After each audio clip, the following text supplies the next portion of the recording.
I mean, to me, they were definitely the pioneers because I think they started probably in the late 90s with cross movement and all that type of stuff. So, I think it was just like a shock to the world. And it was a very, very small community of like, yo, what is this? What is Christian rap? Because I remember the 90s, that's when you had the Biggies, the Tupacs, the secular, like that gangster was rap. blowing up. That was the thing. Yep. Because people forget how young hip hop is. Hip hop is not that old at all. So going into the 90s, that's when hip hop, I would say, was like, they say that's this golden age, right? The golden era, you know, and where people would say like that was the best era of music for hip hop per se, you know. So to be able to plant that seed of Christian rap while that's going on, it was like it's kind of major. Yeah, it was like kind of going against a Goliath in a sense. Like, how are we going to get the people to think that hip hop and God can go together, or let alone in the church, you know, be tasteful at that, and be tasteful, right? So, I mean, years past, obviously, to see where it's at today, obviously, hip hop has way more, or Christian hip hop has way more swag, way more style to it. It's way more, you know, digestible to just your normal consumer, not even necessarily a believer, but your non-believer as well. Right. It's. I like that, digestible. Yeah, you could play it in an environment that's not the church, and it could be received. It could be received. Exactly. Ladies and gentlemen, season 2 of Grace and Good Friends, we're taking flight. This is the second episode. It's an honor to be here. Thank y'all for tuning in. I'm here today with none other than DFW's very own actor, songwriter, rapper, performer, Mr. ClearLanes. Y'all make some noise one time. What it do, man? Thank you for having me.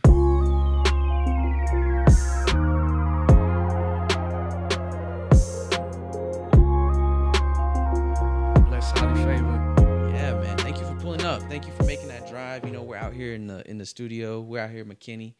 But yeah, man, we've been chopping it up for the last few minutes, really, since you got here. And you know, before we go into any more of those like type of topics or ideas, I gotta ask you, bro, because this has been the one question I've been wanting to ask you.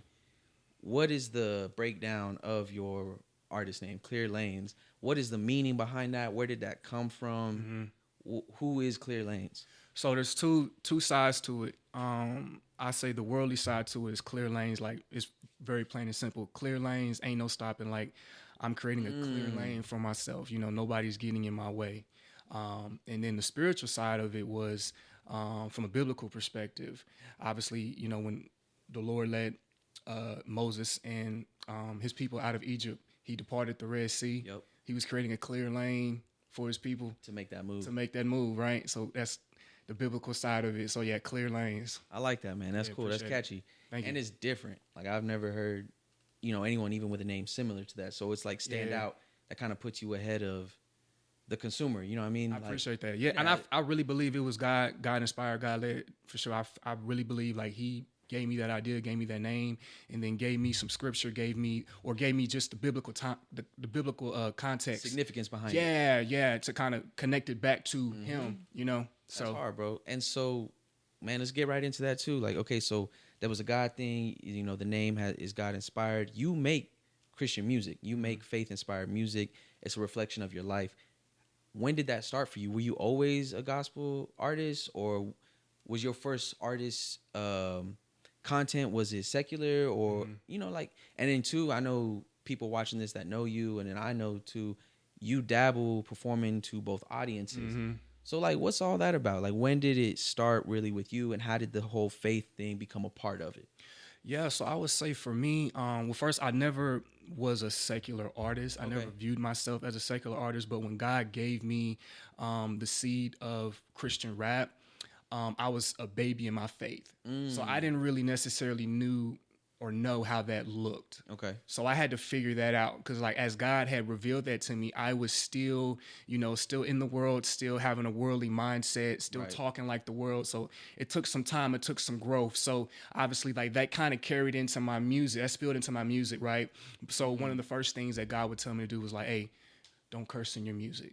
Yeah. So like that, and this was before I even like started even dropping music. This was like, yo, we're just starting to pen to the It was pad. just an idea. Yeah, really. let's just have fun with it. Get in the studio, see what we sound like, see what draws us, creativity wise, and take it from there. So my music journey and my faith journey have really kind of been paralleling, as I've grown. So it started out just, hey, we're not going to curse in our music. Not really too much biblical and really pointing to God, but I was kind of more of a conscious, inspirational. It was already at a place of like, I want this to be clean. Yeah. I want this to be encouraging, as Right. opposed to a lot of hip hop really isn't that. Right. Or even if it is, it's more like me and my homeboy, we like to say like, oh, that's a good song, but they're talking about nothing. Mm-hmm. Like, they're not saying nothing. Come on. You know what I'm saying? Like, are you Exactly. saying, so you already were, ground zero was already a mindset of, I'm trying to say something.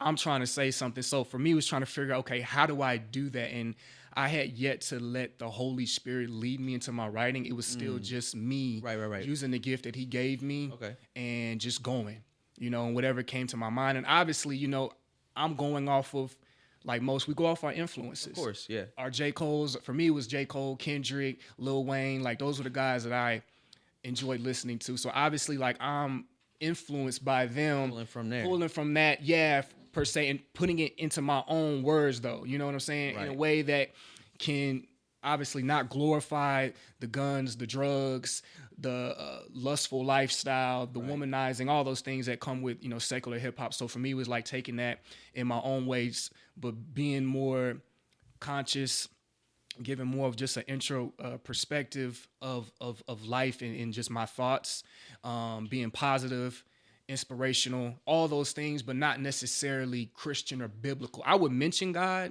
a few times in my raps, but not like where I am today. Now I'm standing on that God. I'm standing on that Jesus. Yeah, you're very straightforward and not aggressive, but you don't hide from the fact like, hey, this is some gospel music, or like not gospel music, but the genre, but like gospel content in my music. Like, this is for, would you say like it's for the believer, or would you still say you kind of in that area of like, this could be for anybody? Definitely, even still today, I believe my music is for everybody. Even though I'm in CHH, I'm Christian hip hop, like, I still want my music to be for the non-believer. I don't want it to just be for the believer, because we're called to be saints and go out into the world, and spread the gospel. So for me, and also too, taking me back to that time period and still today, I was never really, I don't want to say not welcomed. I just wasn't introduced to the Christian realm, the Christian hip hop space until a little bit later on. So I immediately started out in secular rooms. Yep. So obviously, me being in a room full of secular artists, me being the only, faith artist in there. artist, conscious, inspirational, not cussing, or not sounding the same. Right. It was like, okay, how do I navigate this? How do I do this? To where secular audience can receive. Yeah. So I was trying to like really like straddle that fence a little bit, kind of walk that line, so like I said, it's just a part of my journey. And I think that's totally okay, because I was still learning, and, it wasn't until, time later in more years into my music to where God said, hey, I need you to lean fully into what we're doing what we're doing here. And then once I got to see dope Christian hip hop artists, I was finally able to get into those spaces and some see inspiration on how people are executing it. Exactly. Yeah, there's more to it. There's more to it. Because we gotta say this, and I feel like this is a reoccurring topic on the podcast, and a reoccurring statement, but it's okay because it doesn't have to be addressed, but let's also not pretend like it's not there. There is some Christian music that is not good, and a lot of people would be upset by that and be like, man, but their heart was, for God. And it's like, yeah, that's true. It's not that it's like terrible. I'm not saying turn it off. I'm not saying stop making music, but like, we have to, it took, like you said, like it took you seeing other people who were successful and getting inspired by creative execution to realize like, oh, there's a better way to do this. There's a better way to do this. And I had the same realization myself. Like, if we're only exposed to, like, we don't know what we don't know. So if we're only exposed to like preacher rap, which is not a bad thing, I'm cool with it. But I do also believe those are two different roles. Like, if I go to a concert, I'm going to be entertained. I'm not going to church. And I feel like a lot of like Christian artists try to like blur those lines, and they'll be like, nah, but this is ministry. And I'm like, well, that's cool. But it also boils down to like, what does your audience want? Because most of the time in those rooms, that audience, they know what they're going into, want music, and they want that. Well, or the opposite, or they just want to be, they want to be preached to. And so it's like, it's cool. So therefore that audience is happy. But I just know that there's more like music lovers. So it's like, how can we be like Jesus lovers and music lovers and really find a way to cultivate like excellence inside of that? I think you definitely touched a great point, and I think it just comes down to what atmosphere you're in. I think it comes down to the room that you're in. Right. So obviously, if we're in the church, if it's Sunday, we're preaching, we're worshiping, we know what that is. We know what that is. We're gonna keep it there. You know what I'm saying? And we're gonna stay there. But when we're at a flavor fest, or we're at a festival, you know, or let alone like a secular event, you know. How do we navigate this? How do we still give them what they came here for while standing on our faith? And it's not to say that God can't move in those places. I would never. I'm all about, and to even go back to what you said earlier, like we're called to be a light in a dark place. Like I'm 100 with that. There's people in this space though who disagree with that. Like they only want to make Christian music for Christian artists. Come on. And I'm like, man, that seems a little like, I don't want to say goofy because that sounds mean, but that seems a little like backwards to me. Like as a believer, if I really want my music to minister to someone who isn't saved, why am I making a song about sanctification? They don't know. A non-believer doesn't know what sanctification is. Why am I making a song about theology? A non-believer doesn't know what theology is. Now, if I'm that artist and I'm making it for that demographic, that's a different story. Yeah. But it's like, I feel like I'm challenged, and in a way too, you said something about like walking that fence. Yeah. Like I'm challenged as to like, how can I make music that is digestible to everyone, stands on what I believe in, doesn't compromise my morals, my beliefs, right? But also is like not what A, B, C, D, E, F, G artists are already doing. So how can I be unique, truthful, and tasteful all at the same time? That's kind of like my personal artistic dilemma, you know what I mean? And I feel like not a lot of people are addressing. We're kind of just buying in. Oh, they made a song like that, so if I make a song like that, I'll blow up. And I'm like, man, we could strive for so much more. We still can't like saturate the music, you know. And I think you brought this up earlier. You mentioned about the quality of music and us judging the music, and versus just saying, oh, well, that person said Jesus, they said God, they're ministering, so it's good. And I'm kind of like you, bro. It's like, nah, like the music needs to be there too. Yeah. Like I'm the first one to say like, hey man, if you don't think this is dope, like I know the message is there, the ministry is there. God, the Holy Spirit can use this, whether it's dope or not. It can reach somebody, but hey man, like tell me, like, is this good? Because at the end of talk to me, yeah. Because at the end of the day, if we want to go into these secular spaces, we're competing against secular artists. Let's keep it real. It's got to be hot, and it's got to be hot. It's got to be hot. It's got to be dope, bro. It's got to be there. Like otherwise, they be like, man, get this dude up. Yes, dude. And on top of that, we're bearing the image of CHH in a secular room. And it kind of has potential to make the genre as a whole look bad. We don't want to do that, right? We should be the standard. We're not trying to sound like them, but we at least want to gain some type of respect to say, hey, y'all, we know we're on polar opposites, but hey, you know what? Y'all is dope. And when we like, even though your message is foreign to us in our world and how we live our life, and likewise, we can still welcome y'all into our space. Yes. And y'all can do what y'all feel like y'all have been called to do. Yeah. And it's still going to be a great performance. It's still going to be a great show. People still going to be satisfied and leave, you know. Yeah. Hey, man, did you hear what so-and-so said up there? Yeah, man, that was different. That was like, different. I didn't expect to hear that. It was dope. And they was there planting seeds. But it was, exactly. Man. I'm so for that, bro. And just to kind of like further on into that conversation, man, because like I'm sure you know about there was a few Christian rappers who made it out to Rolling Loud. Yeah, man. People in the Christian community kind of and I think that's super dope. That they got that opportunity. Yeah. But I'm sure, as you know, many know, like in the Christian community, there's a few people who kind of criticize that. Yeah. I mean, it's stuff like that. I don't understand. Maybe making us look like, I don't know. Yeah, I wouldn't criticize that by any means. I think it's a positive reflection of what God can do. Yeah. I will say this, me and my friends, we were laughing, bro. We were in this group chat and we were like, man, it kind of got annoying though by every single artist that came out. Like, did you go and watch the performances? I saw that they posted on YouTube. Okay, I yeah. watched bits and pieces. I didn't watch the whole thing. So it was like a 30-minute set, I think, between 6 artists. So everybody got like 5 minutes or 7 minutes. Mm-hmm. They all did a few songs. And it was actually under a DJ. It was really his set, DJ Five Venoms, which I'm not familiar with who he is or what he does. But there's obviously some kind of connection there with him and this producer named Rodney Jerkins. Okay. It's Jerkins or Jenkins or The Dark Child is what his name. He's done like hits with like basically everybody, bro. Okay. Like he's like huge in the industry. Anyways, that whole thing conspired because of him. As far as I can understand. I could be wrong. So if anybody watching this, y'all want to correct me, please do. I'm cool with that. But yeah, so it was under DJ Five Venoms. I'm not familiar with who he is or what he does. But the thing is, man, every artist that came out, they was like, oh, they done let the Christians in the Rolling Loud. And they all said that. And I was like, man, I get what y'all are saying. And it's cool. Yeah. And it is in a way true. I was like, but we thought about it. And I was like, man, it wasn't the Rolling Loud audience that let them in there. It wasn't the Rolling Loud quality control people who let him in there. Bro, it was really God.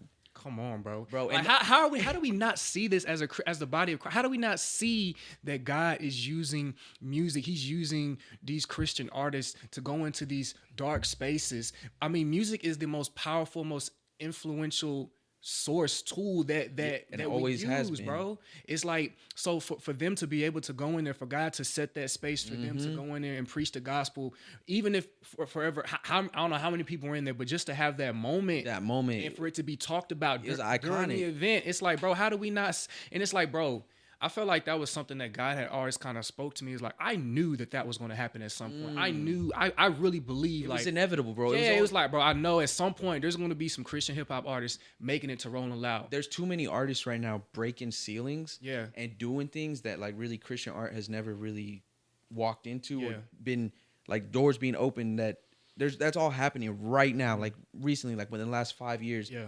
And so with that being said, all the connections they're making in the industry, all the relationships they're building, it was only inevitable. Like you said, like that Christian hip hop was going to see Rolling Loud. And honestly, bro, like I feel like that was itself was a door. Bro. Like watch one of these dudes, watch Maverick City pull up to Coachella. Yeah. You know what I'm saying? Or watch King's Kaleidoscope pull up to Lollapalooza. Like, you never know, bro. Like, that was really, I feel like that itself was just a door. Bro, it's like, and that's why I say, man, I just kind of go back to the body. It's like when it comes, it's certain, it's not all, it's just certain, faith believers who just think that we're just not called to enter into these spaces and reach these people. Like, I don't get it. That's coming, I feel like that's almost coming from a timid perspective. Like, they're scared of. If that's the case, it's like, why go to work? Because I guarantee your corporate job is probably not a Christian job. You know what I'm saying? It's so like you're around non-believers all the time. So why are they drawing these lines for certain things? Yeah, so just because we do music, just because an artist, just because like that's their profession, right? As an artist, right? So like, what's the difference? You know what I'm saying? It's no different than you going into the store, going into your job, your workplace, going to a social event. Like, I mean, it's like, if that's the case, we might as well just stay to ourselves and stay in our own little box and not come out until Jesus comes back. And that's wild. Like, I feel like that's actually anti-biblical to like what we're called to do. I believe this, man. As long as now don't get me wrong. Do I believe that everybody's called to go into those environments? No, I don't. But if you believe that God has called you there and that you are equipped and you're not going to go in there and compromise and fellowship with darkness, there's a difference, As long as you go in there doing what God has called you to do, then by all means, I say go for it. Yeah, and I mean, and let's too, like, you have to know where you stand in your faith walk. Like, some people, and myself included, at different times, different timelines of my walk, is like, maybe I shouldn't go to my cousin's wedding where they're all going to be getting wasted and partying. Maybe I should, but hey, a year later,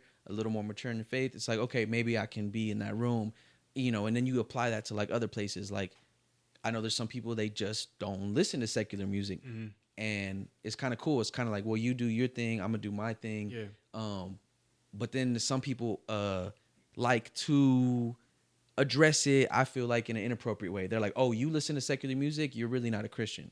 And I'm like, well, come on, like, what are we calling secular music here? Like, Man, it's crazy because I had this was the exact same topic on the last episode, but it was like if I'm listening to some classic R&B in the morning, because that's what I like to listen to when I clean the house or whatever. Am I a bad person? Am I not a good enough? But some people would say yes, and it's just really interesting to me, like that boundary. So, Brand, what I found was best in any type of all these like political or debatable topics is I really just I keep it right here. You know what I mean? I focus on what's best for me.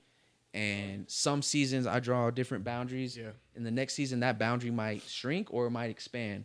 But I just try to focus on, my personal relationship with God and which is most important. Working on the fruit of that. Yeah. And I'm not perfect. You know what I mean? I'm only human. So then kind of just building my own little house brick by brick. Bro, it's crazy. And it's like, at the end of the day, I say definitely don't ever try to be a people pleaser, especially absolutely. If you have a platform. Like, that's one thing you just got to like remove that out the way. Just get that out your mind, because at the end of the day, it don't matter how much good you do, there's going to always be a group. There's always going to be a person that's going to not see it your way. Yeah. And you got to be okay with that. At the end of the day, only God can judge, So I would say if you're a person that wants to be, whether you're an artist or just a creator, influencer, whatever, man, like just Christian or not, just be okay with that. Yeah. Being, just having that direct relationship and direct line with God, and making sure that that's most important, and not worrying necessarily about the body per se. We still need that. Yeah. But keeping it with the Lord is most important. Yeah, facts.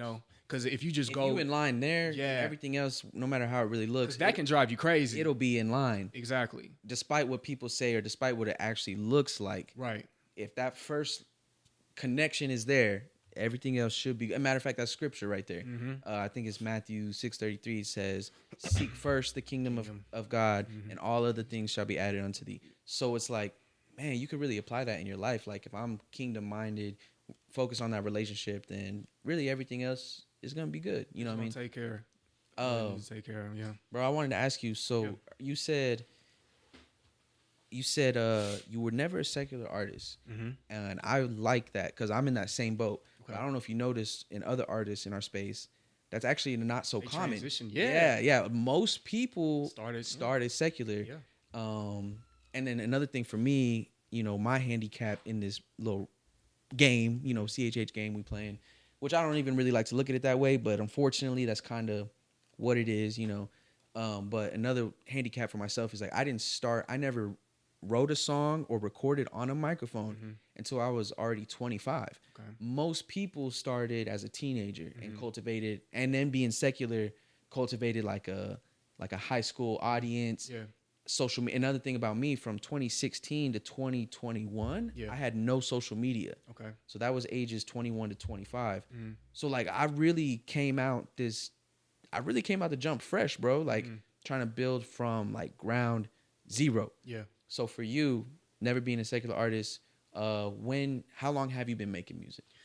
Been making music seriously for about 5 years. Okay. Yeah, 5 years. And like you say, I was never a secular artist, but for me, it was like, okay, how do I do it? How do I be a God-fearing artist? At that time, like I said, I didn't really know what it was. I didn't know what that looked like, a Christian hip-hop artist. What did that look like? For me, it was just, as long as I'm not cussing, as long as I'm not glorifying sex, money, drugs, as long as I'm speaking positivity, inspiration, conscious, and spreading light, to me, that's what a Christian is, really. So for me, that's what that looked like. I didn't know that it was like, nah, it's a deeper aspect to it. So it was, cause like I really never listened to Christian hip-hop artists anyway. Like I said, I just told you who my influences were. Yeah.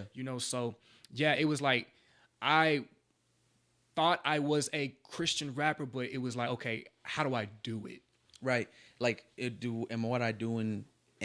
is what I'm doing supposed to look different? Yeah. From a business aspect, or is it similar, or how can I mold myself into, again, this is kind of what we've been speaking on this whole time, is like, how can I mold myself into something a puzzle piece that fits, but yet stands out? And keep in mind too, and I'm glad you brought that up, it's, for me, starting out, it was never I never tried to go into the church. I never tried to I never thought that would be my audience or my demographic. It was always, hey, I'm gonna do this for God in the secular. So I'm saying That's an interesting approach, because I feel like most CHH artists really pop out and they're going straight for that church bag, straight for that church, like, which I think is actually, which isn't a bad thing though, but I think it could be a disadvantage artistically, because if I'm only doing youth group shows and church conferences, and yeah, that's great, you can make a whole career out of that circuit.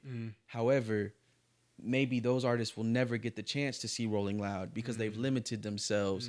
Versus like if you from the jump, you're open minded to, hey, I might be performing at this club, or I might be performing at this church, or whatever happens. I feel like you're opening up yourself to more opportunities. Absolutely. And so I think that's commendable. You know what I'm saying? Appreciate that, man. And honestly, I don't even think it was like just on some like, you know, profound wisdom. Yeah, it was just like, yo, that was just a thought. Like, it just made sense. I'm a rap. It just made sense, but it's like, I'm a rap for God, and it's gonna be to this crowd. Well, matter of fact, that's 100. I know you're telling like 100% truth, because when I met you at Spring Thing 2022, almost 2 years ago, the first thing you said, I think it was Spring Thing 2022 or Gifted Summer 2022. I don't know, but I'm pretty sure it was at the Christian Lounge. Yeah. And the first thing you said to me was like, yo, how do you feel about performing in non-Christian spaces? And I was like, I like that. Yeah. Like, I was literally, I vividly remember, like, that was the first thing you asked me. Yeah. And I was just like, I like that. You're like, yeah, cool. Cause you're like, okay, we'll stay connected, cause I'm working on Woo Woo Woo ABC. And I was like, man, that's different. Cause I'd never heard that before, especially at the Christian events. It's usually more just like, you know, they boxed in. They branded that Christianity. And this is what it is. We got these walls, and do not try to leave them, you know? So with you, okay, so about 5 years in, and then you said at one point earlier on in the game that your faith was not at a height that it is currently, right? Your standards were a little different. Your guidelines were a little different. So was your salvation and your, you know, transition into Christianity, into faith, around the same time you started making music? Was that a quick thing, or had you already been saved for a minute before? It was around that same time, or if not, like within like 6 months to a year. Nice. Like God had, like, you know, planted that seed. He already had given me that vision, you know, rap for God, non-believers. Like, that was just the mindset. Now, obviously, like, that's just, God doesn't give you the whole thing. He doesn't show you the whole blueprint. Nah, he gives you a dab. He gives you a shed of light, a beam of light, and it's like, okay, now work towards that. You gotta roll with it. Yeah. You know, and then as you continue along this journey, I will reveal more to you. Right. And that's what he's been doing. Dude, that's so amazing. So let's talk about that journey, man. You don't just rap. You don't just make music. My boy has seen the screen. You know, this isn't your first time in front of cameras. So let's talk about some of those acting jobs. How did you get into that? What's some, like, the most memorable thing that's ever happened on set? And what are your aspirations moving forward in that acting career? Man, I appreciate you bringing that up, man. Well, I'll say for me, acting's still fairly new. Okay. I've only been doing it for about 2 years. So it was just, again, I really believe it was just another God seed that he put into me along this journey, because, you know, I believe that we're not called to just one thing. Yeah. You know, especially in the times that we're living in, and all these resources and accesses that we have. There's too much going on. There's too much going on. So I believe that seed was just planted in me, man. And I was just like, man, I believe God can get glory out of somebody being an actor. I believe that there is an industry there. There are people there that need to know who Jesus is. Yeah. You know, having those side conversations, leading souls to Christ. I believe that. So for me, it started out as a seed, and then it just like music, man. It started out, okay, what's the next step? What's the first step do I take?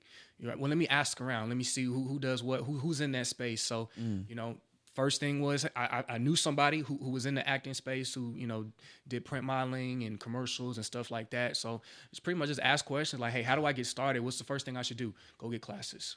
I was like, I bet that sounds wise. Yeah. So that was the first thing I did, you know. Freshly new, never done this before in my life, but I felt like I had the energy and the emotion and the vulnerability to be able to get out and just be transparent and be open, you know, as an actor to the public. I was like, okay, let's do it. So, I mean, started out just taking classes. I wasn't looking for roles, auditions, and stuff like that. I really wanted to take baby steps with this, because this is all still while I'm doing music. So for me, once I put in that 6 months to a year of time, and I finally started, developing some skills and some confidence, I took that next step, started working on, okay, let me get some headshots, portfolios. Yep. Let me get some reels. I was able to take, some of my videos from class and put that together. Nice. So, really just taking those baby steps, just taking it, step by step, day by day, season by season. That led into, once I had, that body of work, that led into, okay, let's go out here into the world and see what it's like being on set. Whether that's being an extra, whether that's, just even auditioning. Yep. Because even the auditioning process, it's a whole process. It's a whole thing, whether I get the role or not. Just me going into audition, like I'm breaking walls down, breaking barriers down. I'm getting more confident, more comfortable in front of these people, in front of these strangers. Me acting like this certain character that I'm probably not even like in real life. I'm breaking down all of that and just being, just confident in my skin and who I am. So it led to that, and eventually I was just able to start landing some things, man. And so yeah, man. Glory. How many? Oh, go ahead. No. Glory to God, bro. Yeah, I gotta let you say that. Say glory to God. Yeah, glory to God. I didn't mean to cut you off, man. How many projects you been a part of? Man, I've been about between some feature. Everything that I've been doing has been like independent. Yes. As far as feature films goes, but like between feature films, commercials, print modeling ads and stuff like that, which was something that I never really saw myself doing. But I mean, there's actually money there. There's room for it. Yeah, there's room for it. So I say about 5 to 7. Okay, let's go. And I ain't gonna lie, like it's like getting a role, getting booked, like being able to have that satisfaction, that gratification, that validation, whatever you want to call it. Saying like, man, I did this, or just seeing yourself on that screen or on that print ad, it's a dope feeling, but it's a very humbling process, man, because you get a lot of no's. Oh yeah, you get a lot of no's. It's similar to that music walk, like same thing, or just any type of art. I think of like people who like to paint, or people like directors. I have some friends from school like working on their first like indie short films now, and like, man, just that process of not being scared to take an idea, whether it be in music, acting, writing. Or, bro, I think of authors, bro. Like, imagine, like having this idea, putting all your blood, sweat, and tears into it, and the people that you would want to receive it, or the people that you would want to partake in it, are just like, nah, this is not good. But that makes you stronger, bro. And like you said, it's humbling, and it is part of the process. So, like, speaking of that, bro, like, when you come across, whether it be in acting or music, or maybe even in your regular life, right? Regular life, regular job, regular family relationships, or anything like that. When you come across failure or criticism, how do you stay motivated? What helps bounce you back? What helps keep you on that track? Or what makes you want to keep pursuing that despite the setbacks? Yeah, man. As anybody would know, man, the longer that you're on this journey, man, the harder it can get, especially when you don't feel like you're receiving the fruit or the expectations that you originally set for yourself. They don't come instantly or as quickly as you thought they would. It can definitely be frustrating. That's when the enemy comes in with the doubt, the anxiety, the, man, is this even worth it? All those things, man. We're human at the end of the day. So, those thoughts are going to fly through. Definitely felt all of those types of thoughts and emotions and feelings and stuff. So for me, man, what keeps me motivated is, I know it sounds cliche, but my faith, man. God, like he's literally, been my rock in this whole thing, and who I've leaned on. I truly believe, like, if I wasn't following God, and say if I was just going off my own self-will and just my own thought and serving the world, serving myself, I don't think, like, who knows where I'd be. Only God would know where I'd be, man. Who I'd probably would have thrown in the towel by now. So it's really him, man, that's like kept me going, like just he does that by just continuously giving me those confirmations, and that strength to keep going. A little bit at a time, man. So yeah, taking those baby steps, man. And I'm saying anything from whether it's music, acting, podcasting, whatever, man.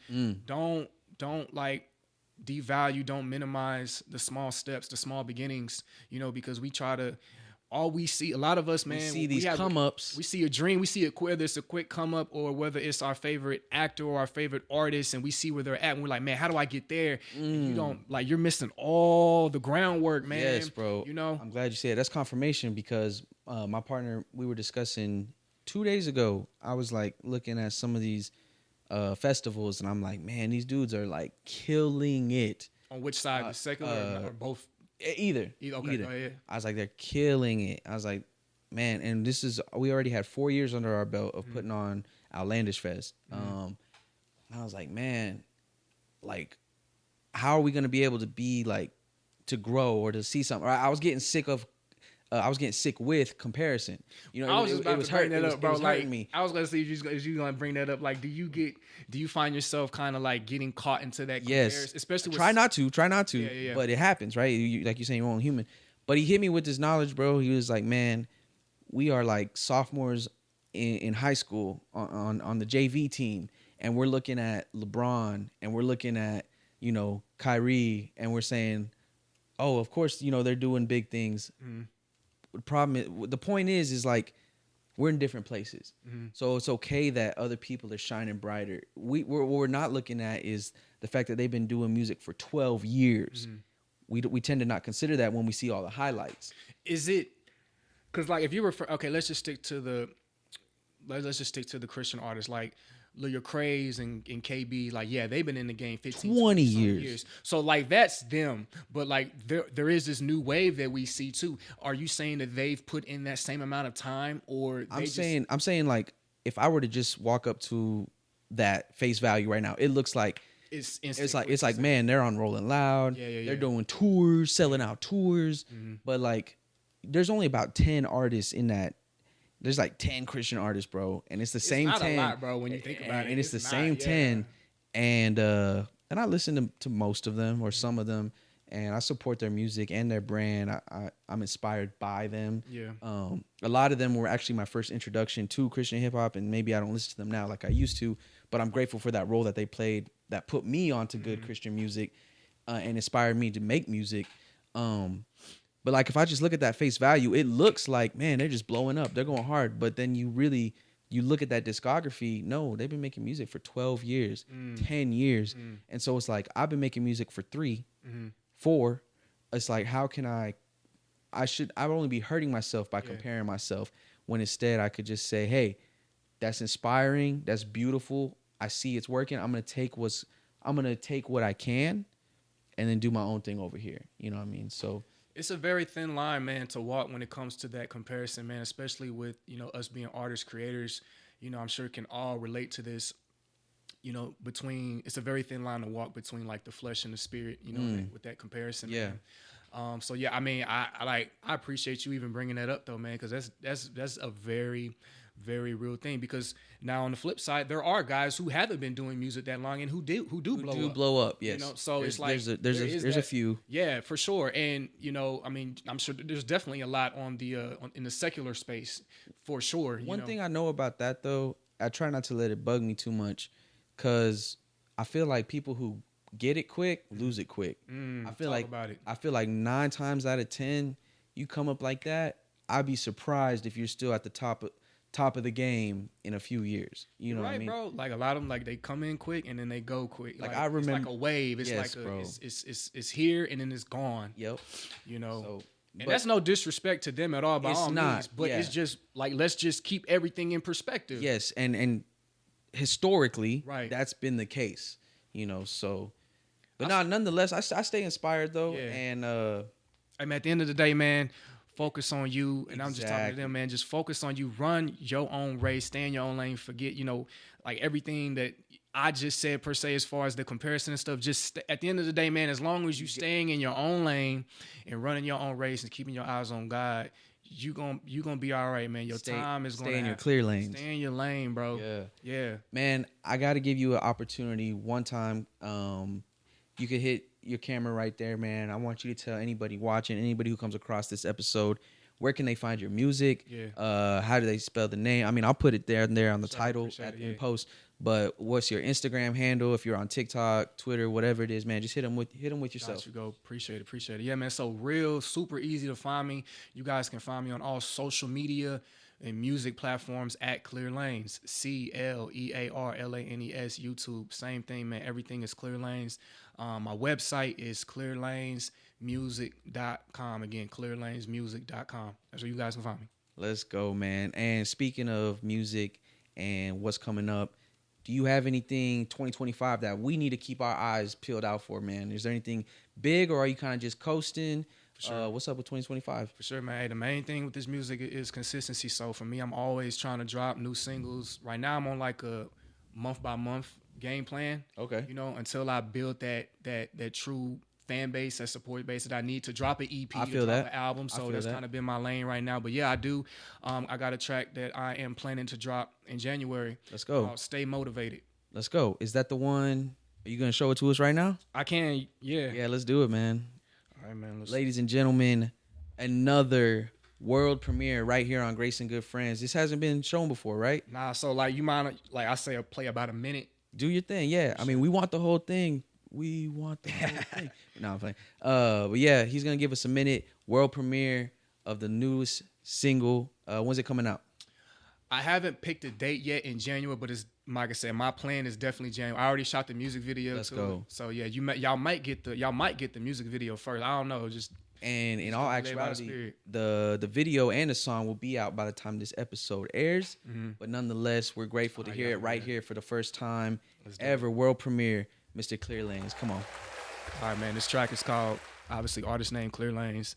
Song, Stay Motivated.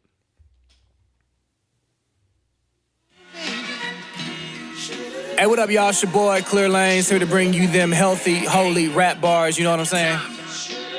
Not that bad stuff they be feeding y'all. Let go.